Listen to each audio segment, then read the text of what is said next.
Bienvenue au podcast 23, l'art de nous, un podcast dédié aux relations humaines, couple, famille, amitié, émotions, schémas répétitifs et liens transgénérationnels.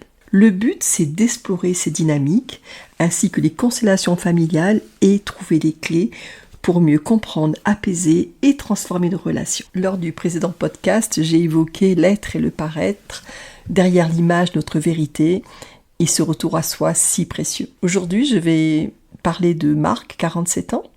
Quand il arrive en séance, il dit une phrase très simple, rapidement. « Je ne comprends pas, j'ai tout fait pour que ça marche. » Alors, il travaille beaucoup, il a apprécié professionnellement, il aime que les choses soient bien faites. Et lui, il gère, il organise, il anticipe.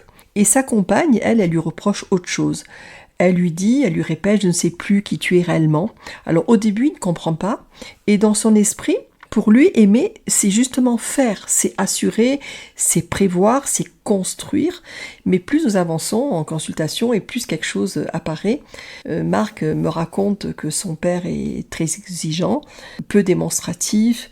Dans son enfance, il fallait réussir pour être remarqué par rapport à ses deux frères aînés, être fort et ne jamais rien montrer. Alors vous en doutez, sans s'en rendre compte, Marc, il a construit sa sécurité sur l'image de celui qui tient. Et le problème, c'est qu'à force de tenir, il ne sentait plus vraiment ce qu'il ressentait. Et sa compagne, elle n'attendait pas davantage de performance. Elle attendait parfois simplement « dis-moi quand ça ne va pas ».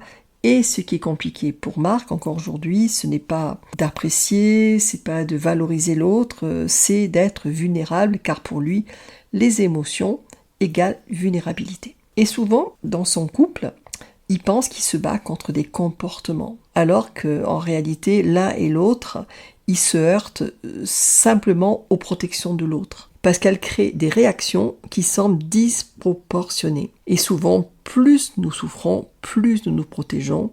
Certains attaquent, d'autres se ferment, d'autres contrôlent et d'autres fuient. Mais derrière ces comportements, il existe souvent la même chose, une tentative maladroite de ne plus souffrir. Et dans une lecture systémique ou transgénérationnelle, ces blessures ne commencent parfois même pas entièrement avec nous. Car certaines peurs, vous allez vous dire, je me répète, traversent les générations, des loyautés invisibles, des manques, des secrets, des absences, portant des émotions qui ne nous appartiennent pas complètement. Alors comment faire, vous allez me dire ?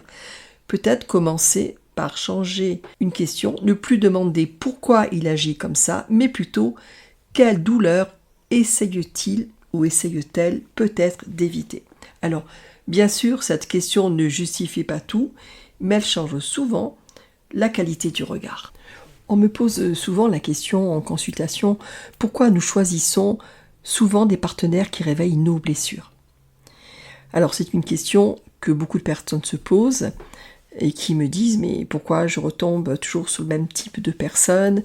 Pourquoi cette relation me fait autant souffrir alors que je pensais avoir changé ? Ou alors pourquoi cette personne réveille quelque chose de si fort en moi ?» Alors, parfois la réponse est dérangeante, parce que nous choisissons pas toujours uniquement avec notre partie consciente. Alors bien sûr, il y a l'attirance, il y a les valeurs, les projets, mais aussi il existe autre chose, une partie plus ancienne, plus inconsciente. Une partie qui reconnaît quelque chose, comme si certaines blessures savaient se reconnaître entre elles. Alors au début, cela ressemble souvent à une évidence, une connexion intense, une sensation étrange de familiarité. J'ai l'impression de te connaître depuis toujours, mais ce que nous appelons souvent familiarité peut être aussi la reconnaissance d'un terrain émotionnel déjà connu. Car celui qui a manqué de reconnaissance peut être profondément attiré par quelqu'un de difficile à atteindre. Celui ou celle qui a connu l'instabilité peut parfois ressentir davantage d'intensité auprès de personnes imprévisibles. Celui ou celle qui a appris très tôt qu'il fallait mériter l'amour peut inconsciemment choisir des relations où il ou elle devra encore prouver sa valeur. Alors, ce n'est en rien parce que nous aimons souffrir, c'est souvent parce que notre système psychique préfère le connu à l'inconnu, même lorsque le connu fait mal. Alors, une nouvelle fois, dans une vision systémique, transgénérationnelle, certaines répétitions peuvent aussi raconter autre chose.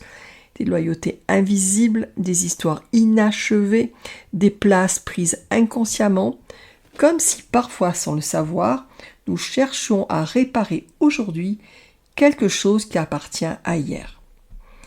Mais voici peut-être la partie la plus importante. Nous devons comprendre que le partenaire est souvent en rien la blessure.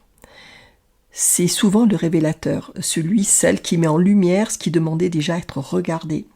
Alors, cela ne signifie pas qu'il faut éviter, rester dans toutes les relations, ni que tout est destiné, mais peut-être simplement comprendre ceci.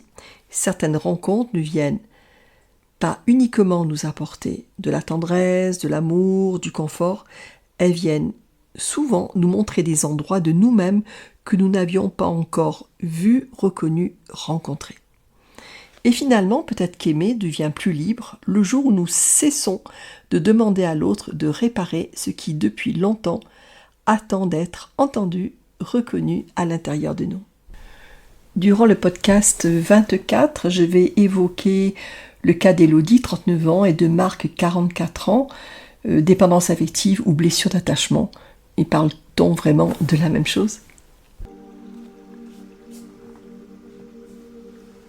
Je vais terminer cet épisode avec un poème de René Char, 1907-1988, poète et résistant français.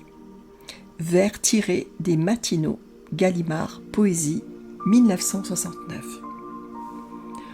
Oser sortir de mes habitudes, ne pas rester dans ce que je pense connaître pour suivre ce qui m'attire.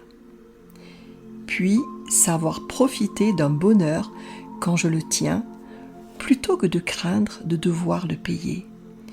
Ce vers est plein d'une audace qui m'encourage dans mes choix. Quitte à me planter, ce n'est en rien grave. J'ai appris que l'on ne regrette jamais d'avoir osé, mais que l'on s'en veut toujours de s'être caricaturé. J'ai découvert ce poème il y a peu.